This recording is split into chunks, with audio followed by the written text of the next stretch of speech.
Hello guys! Welcome back sa aking... hello pala, mali pala ang intro ko. Hello mga kabongga, ayan. Mabuhay sa inyong lahat. At ako may costume ngayon guys, ayan kasi papakita ko sa inyo yung part na tatrabahin ko. Ayan, dati may graba dyan. Tapos pinaghakot ko yan, tapong ko sa labas, ayan.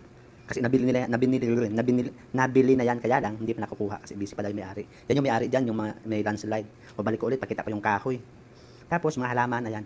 Tapos yung mga halaman kung ano, pang grand final. Ayan, ang costume ko. Dalang-dalang yung spatula, dalawa. Kasi magkikis-kis ako ng pader. Pasensya sa basura. Unahin ko yung gilid. Ayan. Kaskas. Hindi naman ano. Simento. Ano yung nahulog? Yung mga skim coat.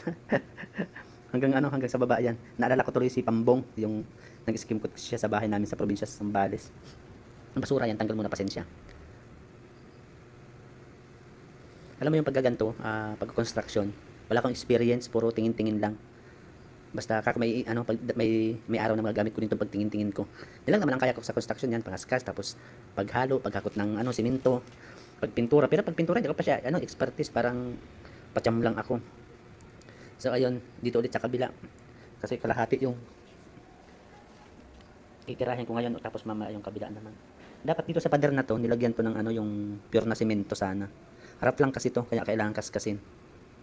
Kasi nga pala yung damit kong tupad binigay nung ano, matanda na nag-renovate dito sa bahay namin. Kasi baka daw mangitim ako. Yung costume ko ang ganda, no? Makakalusot pa ba yung sikat ng araw sa mukha ko? Nakabalot, tapos nakasundero pa. Tapos yung sa baba, yung pangkamayan, yung para sa mga nagmumotor, hindi ko alam kung anong tawag dyan. Pero pa pala kami ng drum. Sige lang ha. Susunod naman dyan, yung dito sa gate, yung dito sa hamba, kumbaga. Hamba ng gate. Ang ganda ng pagkabutas ng ano, paglagay ng lock ng gate namin. Bilog na bilog. Harang ko muna tong timba para di uusad tong gate namin. Balik na naman doon sa loob ay sa ano. Kukunin ko yung hindi pala. Sabi kukunin ko diyan. Wala, kinuha ko yung gimbal para maitayo ko yung camera. Nagbalot ako ng mukha ko guys, bukod sa mainit. Dahil din dyan sa alikabok ng kinakaskas ko tsaka yung skim coat. Kasi nung nakaraang nag-skim coat dito sa bahay, inubo ako. Pumasok ata sa gallbladder ko yung ano. Sa gallbladder ko yung mga ano, skim coat. Kung sa ibang tao to pwede na akong mamakyaw.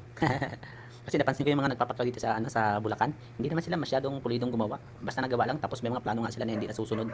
At saka napapansin ko lang sila ang nasusunod sa design, hindi yung may-ari. Basta bilisan nila ang trabaho tapos ang ano doon parang kinukonsider na lang magiging masaya kung tapos ang trabaho ng medyo maayos. Pero yung maayos na pulido talaga hindi. Mamumroblema ka. Bakit kaya